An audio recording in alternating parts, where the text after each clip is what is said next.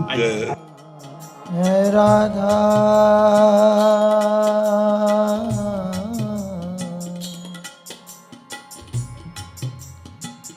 राधा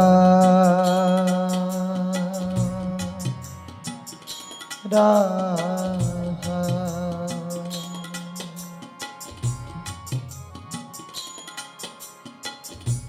इतना तो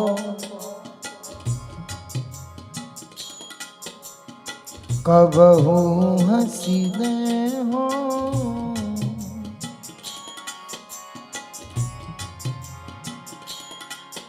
इतना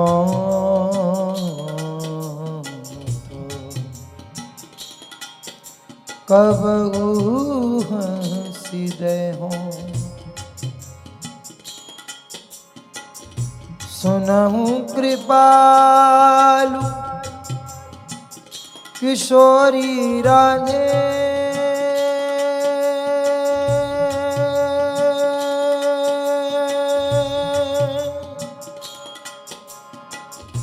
सुनहु कृपालु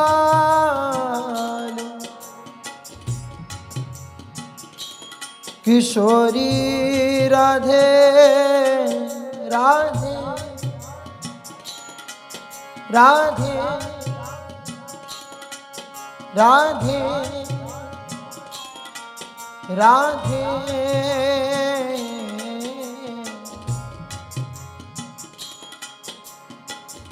सुनहु कृपाल किशोरी राधे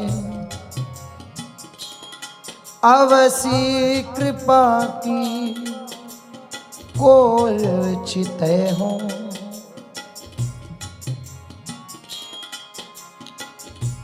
इतना तो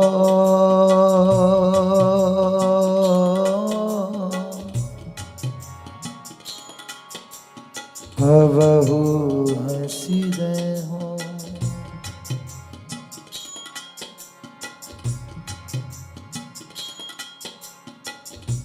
तुम मोही मिलो मिलो ना कृपा निधि मोको ढूंढत तो भटके हो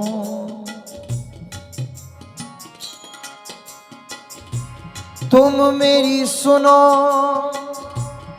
सुनो ना किशोरी हाँ मोको तो नित दीन रटे हो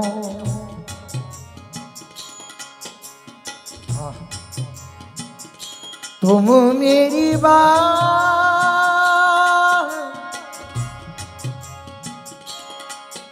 मेरी बात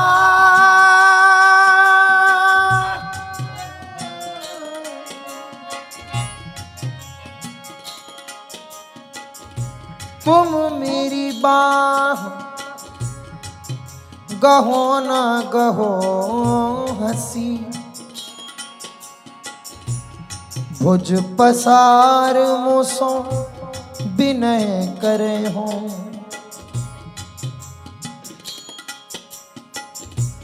तुम मेरे दृग पहुँचो मत पहुँचो पैमो सो नित दृग नीर ढरे हो अति नीच कहा मुख मांगो इतनी तो तऊ आस पूजे हो भोरी नेम बढ़े तुम ही सो।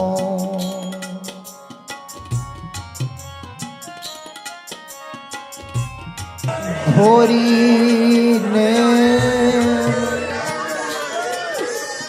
बढ़े तुम ही सो। सब जग सो संबंध छुड़े हैं, इतना तो अब हंस गए।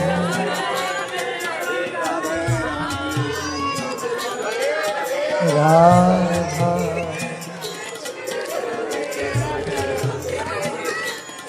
राधा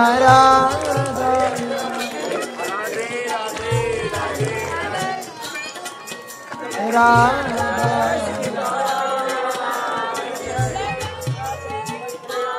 राधा